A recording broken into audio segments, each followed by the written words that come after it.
आकाशवाणी नागपूर. स्वाती सोनपेटकर आपल्याला ठळक बातम्या देत आहे.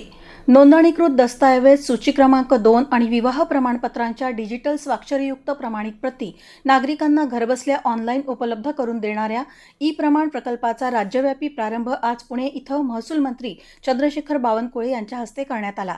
यासोबतच नोंदणी अभिलेखाचं डिजिटायझेशन तसंच नोंदणी आणि मुद्रांक विभागातील अधिसूचित सेवांचं सुलभीकरण या 2 महत्त्वपूर्ण उपक्रमांचंही उद्घाटन करण्यात आलं. नागपूर इथं राष्ट्रीय आणि आंतरराष्ट्रीय अवयवदान दिनानिमित्त रविवार दिनांक 16 ऑगस्ट रोजी सकाळी 10 ते दुपारी 12 या वेळेत IMA हाऊस इथं अवयव आणि उतिदान जनजागृती कार्यक्रमाचं आयोजन करण्यात आलं आहे. Association of physicians of India Vidarbha चॅप्टरसह विविध वैद्यकीय संस्थांच्या संयुक्त विद्यमानं हा कार्यक्रम आयोजित करण्यात आला आहे. नागपूरच्या खासदार सांस्कृतिक महोत्सव समितीतर्फे यंदाही गणेशोत्सवादरम्यान विविध सांस्कृतिक कार्यक्रमांचं आयोजन करण्यात येणार असून इच्छुक गणेश मंडळांनी 31 ऑगस्टपर्यंत नोंदणी करावी असं आवाहन करण्यात आलं आहे. भक्तिसंगीत, कीर्तन, लोकनृत्य, नाट्यप्रयोग, कवी संमेलन आदी कार्यक्रमांचा यात समावेश असेल.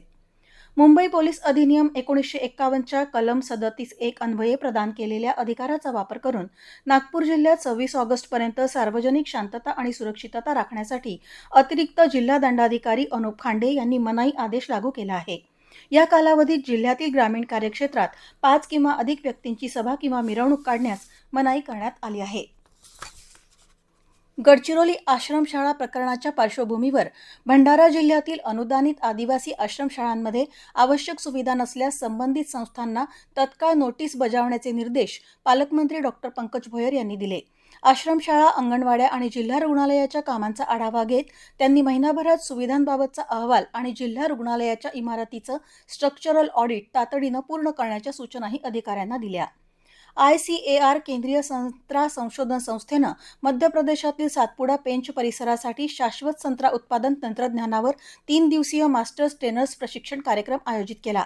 या प्रशिक्षणात स्वयंसेवी संस्थांचे प्रतिनिधी आणि शेतकरी उत्पादक कंपन्यांच्या 30 प्रतिनिधींना शाश्वत संत्रा लागवड, मृदा आणि जलसंवर्धन, जैव खातं आणि आधुनिक बाग व्यवस्थापनाचं प्रशिक्षण देण्यात आलं. हवामान. उद्या विदर्भातील गडचिरोली, गोंदिया जिल्ह्यात 1-2 ठिकाणी मेघगर्जनेसह मुसळधार पावसाची, तर नागपूरसह अकोला, अमरावती, भंडारा, बुलढाणा, चंद्रपूर, वर्धा, वाशिम आणि यवतमाळ जिल्ह्यात तुरळक ठिकाणी मेघगर्जनेसह विजांच्या कडकडाटाची शक्यता नागपूरच्या प्रादेशिक हवामान खात्यानं वर्तवली आहे. याबरोबरच हे ठळक बातमीपत्र संपलं. यापुढील ठळक बातमीपत्र उद्या सकाळी 10:58 विविध भारतीवर ऐकू शकाल. नमस्कार.